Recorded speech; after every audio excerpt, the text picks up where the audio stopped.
What if I told you that the most common reason a customer says no could actually be your secret weapon to getting a yes?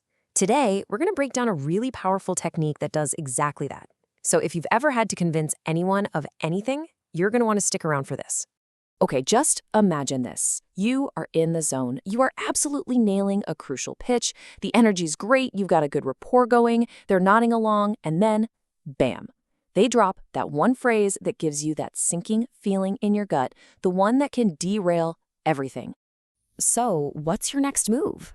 I mean, this is a classic fork in the road, right? One path leads to building trust and, closing the deal. The other, well, it leads to doubt and a totally lost opportunity. Before we get to the game-changing solution, let's look at the common mistakes most people make. So first up, let's talk about this common hurdle. There are pretty much two gut reactions that most of us have. And spoiler alert, they almost always backfire. The first gut reaction is just pure disbelief. And when you say this, you instantly make the customer feel small, kind of silly. You're not just questioning if they've heard of you, you're basically implying they live under a rock. It is a surefire way to build a wall right when you need to be building a bridge. Now, the second common mistake is the over-apology. It seems honest, right? But what the customer actually hears is, we're new, we're risky, and hey, you're our guinea pig. It frames your newness as a weakness, and it plants this little seed of doubt that is so hard to pull out later. Okay, so we've seen what not to do. Let's put those bad habits aside. Now for the good stuff, the solution. There is a simple but honestly brilliant three-step framework that's designed to turn this exact moment into a total win. It's called the ATC method. The ATC method, think of this as your new secret weapon. It stands for acceptance, transformation, and convincing. It's a really simple, elegant way to handle that objection with grace and then pivot the whole conversation toward your strengths. So here they are, the 3 steps we're about to break down. First, you accept the customer's reality, no questions asked. Then, you transform their concern into a whole new, much more useful question. And finally, you convince them with rock-solid proof. It's a powerful 1-2-3 punch. All right, theory is great, but let's get to the good stuff. Let's see how this thing actually works. We're going to walk through the method in a real-world scenario, step by step, so you can see for yourself just how powerful it really is. Okay, step 1, acceptance. This is the foundation. It's everything.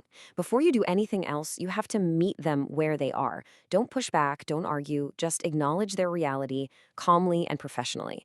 You're just trying to show them, hey, I hear you, I get it. And look at how this works. What's so smart about this is how it flips a potential negative right into a positive. You're not saying, oh yeah, we're new and unproven, no way. You're saying, you know what? I apologize that our marketing hasn't reached you yet, but that just means I get the opportunity to personally introduce our brand to you. It shows honesty and it shows a ton of confidence. Now that you've built that little bridge of acceptance, it is time for the magic move, transformation. This is the pivot. You are going to skillfully reframe the whole conversation, steering it away from your potential weakness, which is brand awareness, and pointing it directly toward your strength, your product's quality.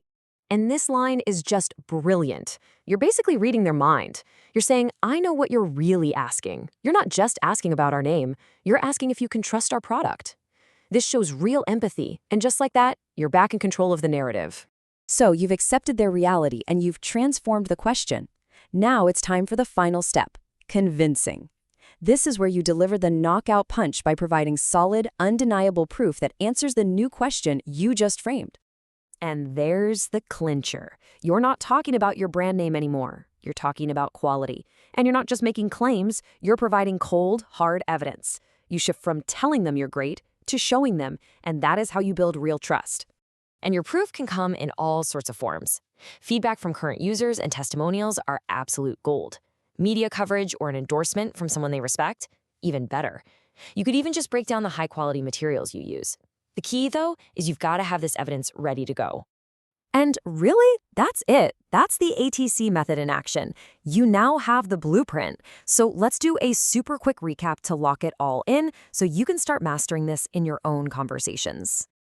Just remember those 3 simple steps. Accept the customer's comment gracefully. Transform their underlying concern into a question about quality or reliability. And finally, convince them with concrete evidence. ATC. Simple, memorable, and believe me, it is incredibly effective.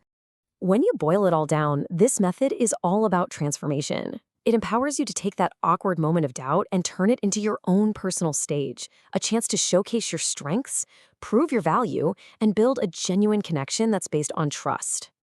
So, the next time someone says, "I've never heard of you," you're not going to panic. You won't just have a response, you'll have a strategy. The only question left is, what customer doubts will you go out there and transform next?